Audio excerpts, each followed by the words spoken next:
Sebelum kita merenungkan firman Tuhan pada malam hari ini, mari kita berdoa.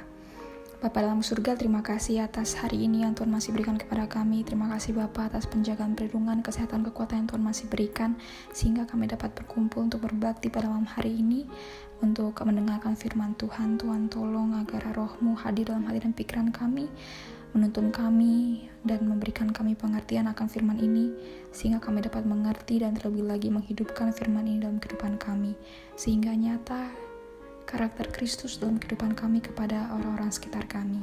Terima kasih Bapa, inilah doa dan permohonan kami di dalam nama Tuhan Yesus Kristus, kami berucap syukur. Amin. Medan pertempuran. Karena perjuangan kita bukanlah melawan darah dan daging, tetapi melawan pemerintah-pemerintah, melawan penguasa-penguasa, melawan penghulu-penghulu dunia yang gelap ini, melawan roh-roh jahat di udara. Efesus 6 ayat 12. Dunia yang jatuh adalah medan pertempuran untuk konflik terbesar yang pernah disaksikan oleh alam semesta surgawi dan kekuatan duniawi. Itu ditetapkan sebagai medan pertempuran di mana akan diperjuangkan perjuangan besar antara yang baik dan yang jahat, antara surga dan neraka. Setiap manusia berperan dalam konflik ini. Tidak ada yang bisa berdiri pada posisi netral. Manusia harus menerima atau menolak penebus dunia. Semuanya adalah saksi, baik mendukung atau menentang Kristus. Kristus memanggil mereka yang berdiri di bawah panjinya untuk terlibat dalam konflik dengan Dia sebagai tentara yang setia, agar mereka mewarisi mahkota kehidupan. Pertempuran harus dilakukan setiap hari. Sebuah peperangan besar sedang terjadi atas setiap jiwa antara pangeran kegelapan dan pangeran kehidupan. Sebagai agen Allah, Anda harus menyerahkan diri Anda kepadanya agar Dia dapat merencanakan dan mengarahkan dan berperang untuk Anda dengan kerjasama. Pangeran kehidupan adalah kepala pekerjaannya.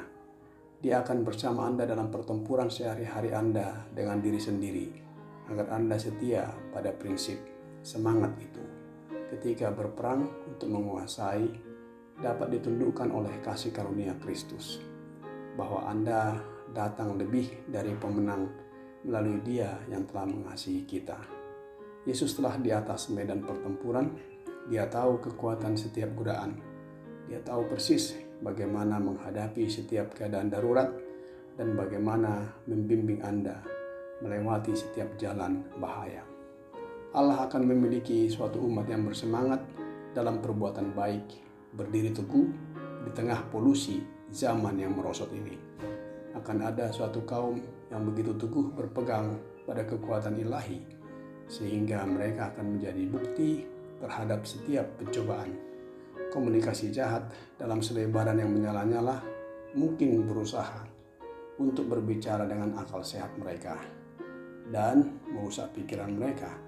Namun mereka akan begitu dipersatukan dengan Allah dan para malaikat, sehingga mereka akan menjadi seperti mereka yang tidak melihat dan tidak mendengar.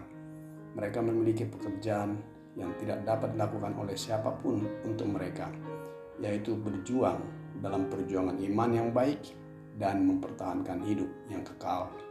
Para orang muda dapat memiliki prinsip-prinsip yang begitu teguh, sehingga godaan setan yang paling kuat tidak akan menjauhkan mereka dari kesetiaan mereka. Demikianlah renungan malam kita pada hari ini. Terima kasih, Tuhan Yesus memberkati. Mari kita berdoa. Bapa dalam surga, terima kasih atas renungan yang Tuhan sudah berikan. Kami sudah mendengarkan. Tuhan tolong supaya renungan ini tidak hanya kami dengarkan saja, tetapi dengan kuasa roh Tuhan dapat mengubah hidup kami menjadi lebih baik dari hari ke hari, terutama untuk karakter kami agar dapat siap dan layak untuk menyambut kedatangan Tuhan yang kedua kali.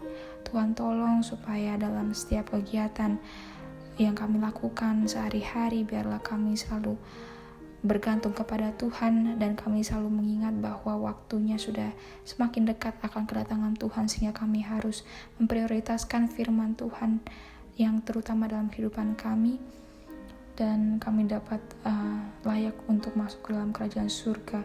Tuhan, tolong kami dalam setiap pergumulan kehidupan kami.